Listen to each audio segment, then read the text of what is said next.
आइए कुंडली का अध्ययन करते हैं। इसको कुंडली एनालिसिस भी बोलते हैं। एक जातक की कुंडली है, पुरुष जातक है और 79 का बर्थ है। 79 से लेकर के अब तक ये समझिए 80 से 20 तक 2000 तक 21 साल एक हो गए और 20 साल ये 41 ईयर्स तो ये जातक है। और इस जातक का हम देखें पूर्णिमा तिथि पड़ी हुई है। पूर्णिमा तिथि पर चंद्रमा पूर्ण उच्च का होता है। उच्च का तो नहीं लेकिन पूर्ण बलवान होता है, बलशाली होता है। और इसमें अब आप देखेंगे जातक का जन्म नक्षत्र पुनर्वसु है और इस पुनर्वसु नक्षत्र के स्वामी गुरु हैं, अर्थात ये बृहस्पति जी की महादशा में उत्पन्न हुआ होगा। ठीक है जी। अब आगे चलते हैं, आगे देखते हैं इसको। इसकी कुंडली पर आ जाते हैं। इस जातक का नाम सोनू है और अब इसका लग्न चक्र देखते हैं। इसको जन्मांक भी बोलते हैं। ये आपने देखा कि 6 नंबर की राशि बैठी हुई है। ये पहला घर है। 6 नंबर की राशि यानी कि स्वामी बुध हो गए, लग्नेश बुध हो गए। लग्नेश चतुर्थ भाव में 1 2 3 4 चौथे घर में बैठे हुए हैं, यानी कि लग्नेश अच्छा बैठा हुआ है। ठीक है। इसके बाद हम देखते हैं लग्नेश की और द्वादशेश की युति है, यानी कि सूर्य देव की। लग्नेश और द्वादशेश आपके ये इस कुंडली में चौथे घर में बैठे हुए हैं तो बुधादित्य योग बनता है वैसे सूर्य बुध के एक साथ बैठने से। अब ये मैं इनके अंश चेक करूंगा तभी मालूम होगा कि बुध अस्त है या वक्री है या किस अवस्था में। अभी अवस्था नहीं चेक कर रहा, मैं कॉमन बात कर रहा हूं। ठीक है जी। लग्नेश एक सिद्धांत आता है ज्योतिष का कि लगन बली तो सब बली। यहाँ लगन एक अच्छी अवस्था में बैठा हुआ है। पहले घर को, चौथे घर को, 7वें घर को और 10वें घर को, 1 4 7 10 को केंद्र बोलते हैं और लग्नेश का केंद्र में बैठना एक अच्छी स्थिति मानी जाती है। और अब हम थोड़ा सा और आगे चलते हैं। हम 11वें घर को देखते हैं। सीधे 11वें घर पर आ जाते हैं। 11वां घर किसी भी कर्मफल की प्राप्ति का सूचक होता है। यहाँ बृहस्पति जी उच्च के बैठे हुए हैं, सप्तम भाव का स्वामी यानी बृहस्पति जी और चौथे घर का स्वामी दोनों उच्च के बैठे हुए हैं। बृहस्पति जी उच्च के ऊपर बैठ गए हैं। चतुर्थेश जिसको सुख का स्वामी भी कहा जाता है, सुखेश उच्च का हो गया, यानी कि इसको अपने जीवन जीने के लिए बहुत सारी अनुकूलताएं मिल जाएंगी। धन विद्या शिक्षा प्राप्त हो जाएगी।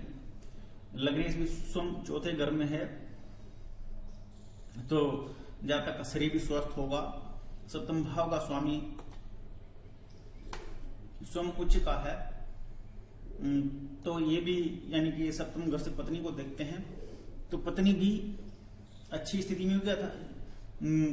और अब आते हैं चंद्रमा पर। लाभेश स्वयं 10वें घर में है। चंद्रमा की मिथुन राशि में एक खास बात होती है, जातक को पढ़ने और पढ़ाने में लगा रखता है, अच्छी नीतियां बनाने में लगा रखता है। तो लाभेश का 10वें में होना अच्छी बात है। और इसके अलावा इस कुंडली में और अच्छी बात देखते हैं, ये पंचम घर में देखते हैं। पंचम घर में मकर राशि में मंगल उच्च के हैं। मंगल कहाँ कहाँ के स्वामी है? 8वें घर के और तीसरे घर के।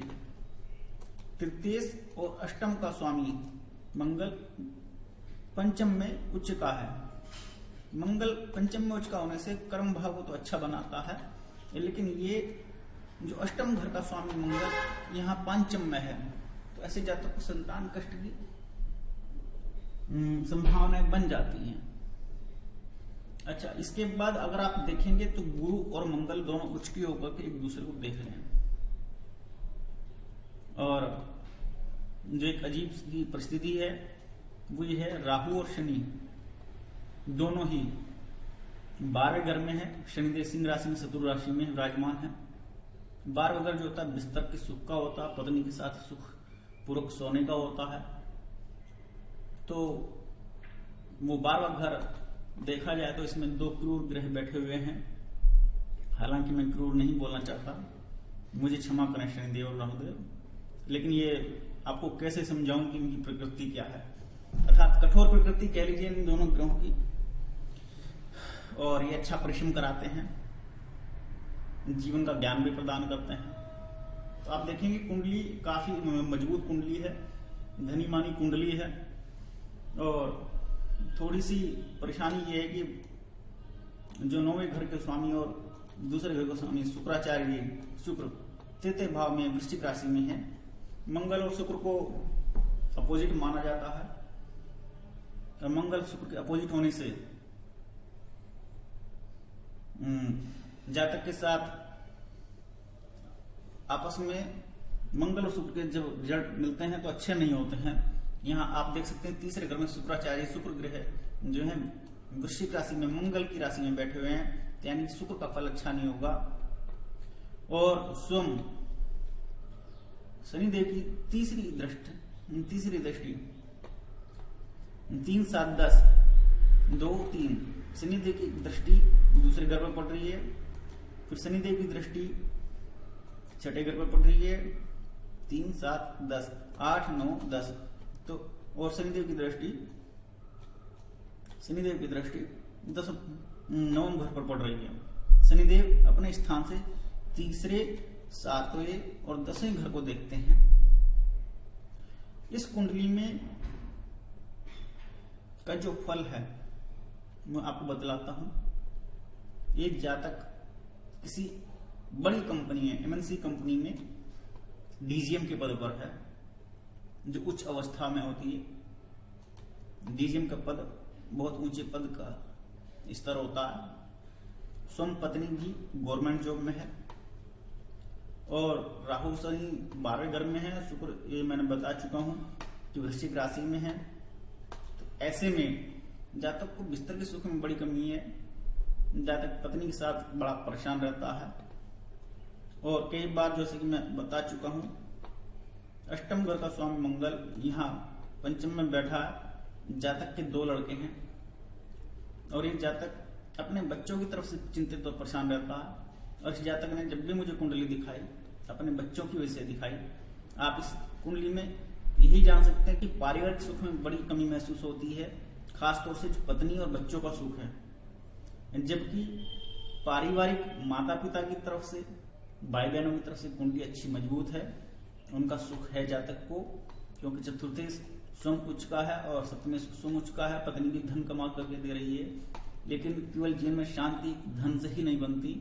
जीवन में शांति तो बहुत सारे कामों से बनती है। और पत्नी के साथ जब बिस्तर की ही ट्यूनिंग नहीं है, 12वें घर में राहु शनि बैठे हुए हैं, तो ऐसा जातक क्या करेगा? पत्नी के साथ तो सुख भोग नहीं सहा, तो सुख कहीं और ही भोगेगा, या मन विकल रहेगा, मन में विकलता रहेगी। तो ऐसे कुंडली को जज करने में दिखने आता है कि कोई समस्या ज्यादा नहीं है, लेकिन हाँ गोचर में और ग्रह दशाओं के अनुसार जातक अपने अपने समय के अनुसार कष्ट भोगेगा। धन्यवाद।